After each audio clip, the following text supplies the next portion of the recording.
With Unit 4.09, there are 4 questions for us to do.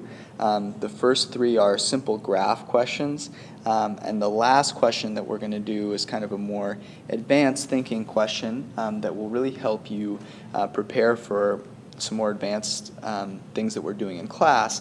So make sure that you watch through the whole video so that you try and complete all of them, and then we will talk a little bit more about them in class.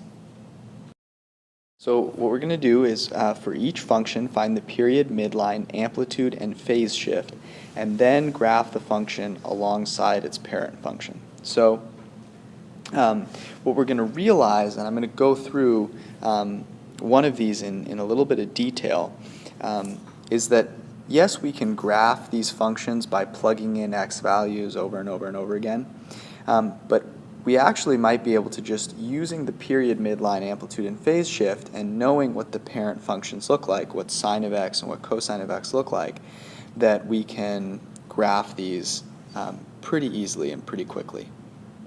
So go through on your own, try each one. Make sure that you're graphing the parent function, sine or cosine, depending on which type of a function it is. Identify the period, midline, amplitude, and phase shift first. And then if you need to, make a table of x and y values to help you plot some points, if that's what you need to do in order to graph the function. Have your unit circle out. That'll certainly help you a lot. And maybe a piece of paper for some scratch work. Okay? I'm going to go over and talk about this one in some detail in a second, and give us a few hints here so that you can finish these up on your own, and then tomorrow in class we can kind of solidify our understanding and make sure that we're good to move on to some more complex situations. Okay, I'm going to talk about this first example in a little bit of detail here. We want to first think about the amplitude. So the amplitude of our function is 2.5, and remember, that's the distance between the midline and the maximum. So we know that our maximum is going to be 2.5 units above our midline. The midline is going to be the line y equals 0. That's the line that is equidistant between the maximum and the minimums. And I understand why that is, because cosine, well, the biggest value that cosine can have is 1, and the smallest value it can have is -1.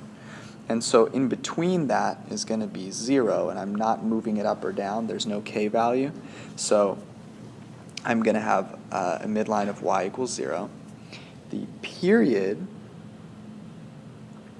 is going to be 2 pi over 4, or pi over 2.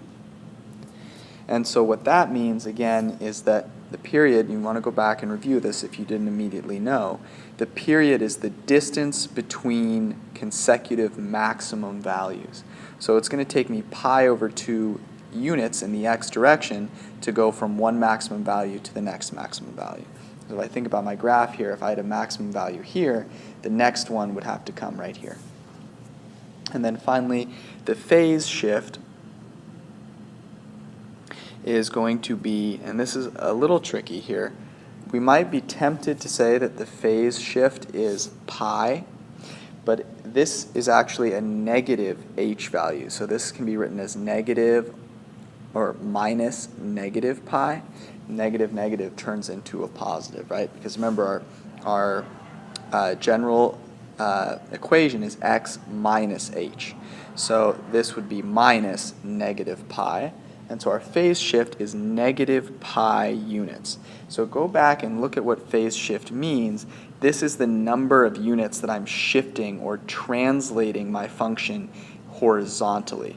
And we remember talking about when I have a positive value that it shifts to the right, but when I have a negative value it shifts to the left. So this will be shifting to the left pi units.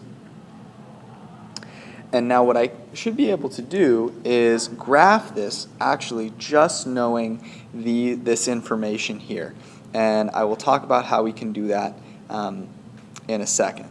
So let's go ahead and first try graphing it, making a table of values. So if I were to make a table of values,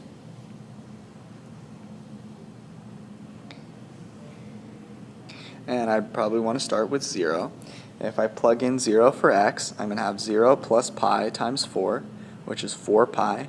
Cosine of 4 pi is 1, times 2.5 is 2.5. Now I'd move on to pi over 2. When I plug in pi over 2, I have pi over 2 plus pi. You might want to work that out. Half of pi plus 1 pi is 1.5 pi, or 3 pi over 2, times 4 is 6 pi, because 4 over 2 will be 2, and 2 times 3 is 6. If this is fast for you, pause the video and actually work that algebra out. You need that practice. Cosine of 6 pi, that's 3 times around the unit circle, is 1, and 2.5 times 1 is 2.5. I could keep going. You actually have enough information to plot your entire graph at this point, but we could keep going. So if I plug in pi at this point, I will have pi plus pi, which is 2 pi. 4 times 2 pi is 8 pi. 8 pi is 4 times around the unit circle. Cosine of 8 pi is 1. 2.5 times 1 is 2.5 again. Okay? So we go ahead and we start graphing these points, and I notice that it looks like I'm just following a straight pattern, straight line here. And that's not the case. We know what a cosine function looks like. I should be, moving back and forth and kind of all over the place here. And that's where these components come into play. So I can actually use these, and I don't even need to plot points really, but I'm going to rely on this information here to help me plot and create my graph. So I know that my midline is the line y equals 0. So that's the line, just the x-axis there. That's my midline. And so I know that the amplitude tells me, okay, well, the maximum value is going to be 2.5 above the midline. The minimum value is going to have to be 2.5 below the midline. And I know that the period is pi over 2. So I know that if my first maximum point comes at 0, then my next one will come at pi over 2. So where would my minimum point go? Well, this is where a command of our unit circle is helpful. Think about cosine. So the maximum is at 0. That's when it's 1. And where do I go to get the minimum? Well, I have to go halfway around the circle, or pi radians. So if I know a maximum point, I need to go halfway around to get to the minimum point. Or in other words, halfway in between, going all the way around to get to my next maximum. So how far will I have to go to get my minimum point? Well, I'll have to go halfway in between the two maximums. So the minimum point will occur halfway in between at pi over 4. Right? And so now I can start to think about how my graph is going to look. And I know that then there's going to be another minimum point right here.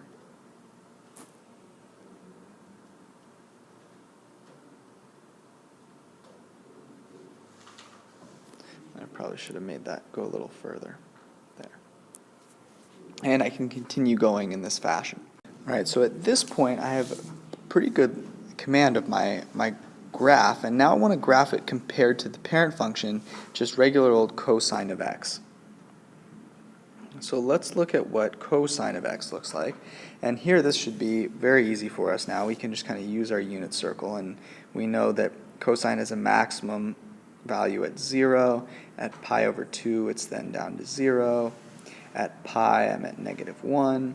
At 3 pi over 2 I'm at 0 again. And at 2 pi I'm back up to 1. I could move left as well. that.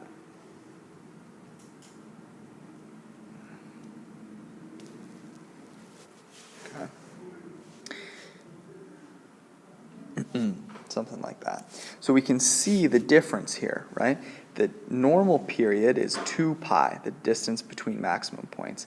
But here it's been cut down and split into fourths. It's been cut in quarters, and the period is now pi over 2, right? A half is a fourth of 2. You can also see that the amplitude has changed, right? The distance in our regular cosine function between the midline is only 1, and in this function it's 2.5.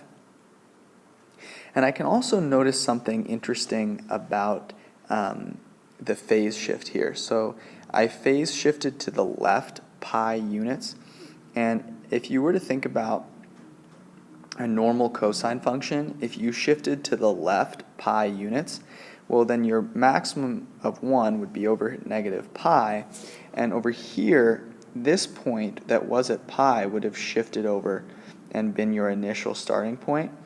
And you might be wondering, okay, well, if this function was shifted, why isn't there a minimum at 0? Why isn't my initial point at a minimum? And the reason is that our period is so much smaller. So if you imagine there was no phase shift, your maximum point would again be at 0, and whatever point was at pi would have moved over and taken over it when you shifted it to the left or translated it to the left by pi units. Well, you know your period is pi over 2. So if you imagine there was no phase shift and you started at your maximum, well, every pi over 2 radians, you're going to get another maximum. So you're going to have another maximum here and another maximum here. So if you were to then take the point that was at pi and translate it to the left, pi units, well, that was a maximum point. So you would end up, as we did, with a maximum as our sort of initial value. Okay? A lot that we went over there. So really take your time understanding that example. Go back to the unit circle. It all originates from the unit circle. That's how we understand our cosine function. And that's ultimately what allows us to make sense of an amplitude and a period so easily. I'll talk very briefly about this function here. So the amplitude here is 2. The midline is y equals 1. The period is pi. And the phase shift is non-existent. There is no phase shift here. But what is interesting to note is that I have this negative out front, and we kind of want to remember what happens when we multiply by a negative value. If I multiply a positive by a negative, I get a negative. And if I multiply a negative by a negative, I get a positive. So if you think about a graph, whenever you have a negative out front, whatever used to be a positive value, well, that's now a negative value. And whatever used to be a negative value, well, when I multiply it by a negative, that becomes positive. So I'm really just reflecting or flipping the function over if this were positive, and then flipping it to make it negative. So that will help you envision what everything should look like. And then you can also just go through and start thinking about plotting some points and really understanding what the graph is going to look like. If you know the amplitude is 2 and your midline is 1, what's your maximum value going to be? Well, the amplitude is the distance away that the maximum point is from the midline, so your maximum point is now going to be 3. How often will I see a maximum point? Well, every pi units. Okay, so if you, for example, if you had a maximum point here, you'd have another maximum point right there. You also know there's no phase shift here. So since there's no phase shift, you know that you're not moving to the left or to the right. And you can think about what is the sign of 0, right? Well, 2 times 0 is 0, so when I plug in 0, I have sign of 0, and that's 0.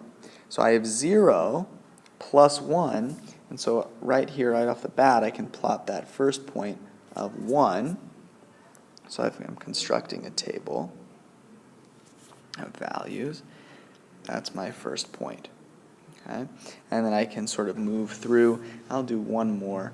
If we have pi over 2, well, 2 times pi over 2 is just pi. Sine of pi, as you'll remember, is 0. Negative 2 times 0 is 0, plus 1, and so I'm at 1 once again. Okay. And here you might be thinking, well, this is weird. I know my maximum value is 3. And you also know that this is your midline. Right? And so you can sort of start to think, okay, well, where are my maximum points going to be in relation to the points that touch the midline? And if you think about your unit circle, right, you know that sine of 0 is at a minimum. And that's where it touches the midline. And then sine of pi, again, halfway around is where it's going to, again, touch the midline. And halfway in between that, it's going to hit a maximum point.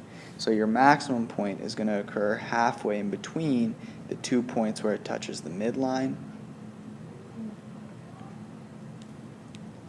It looks something like that. And then you know that the maximum points occur pi units away from each other. So if this is pi over 4, well then pi over 4 units past pi will be my next maximum point. Right? And my minimum point, right, I know that I'm going to be at the midline again here. And so my minimum point will have to be halfway in between there. Oh, and I should be careful. My minimum, of course, is not negative 3. My amplitude is 2. My midline is 1. And so when I am 2 units below the midline of 1, I'm at negative 1.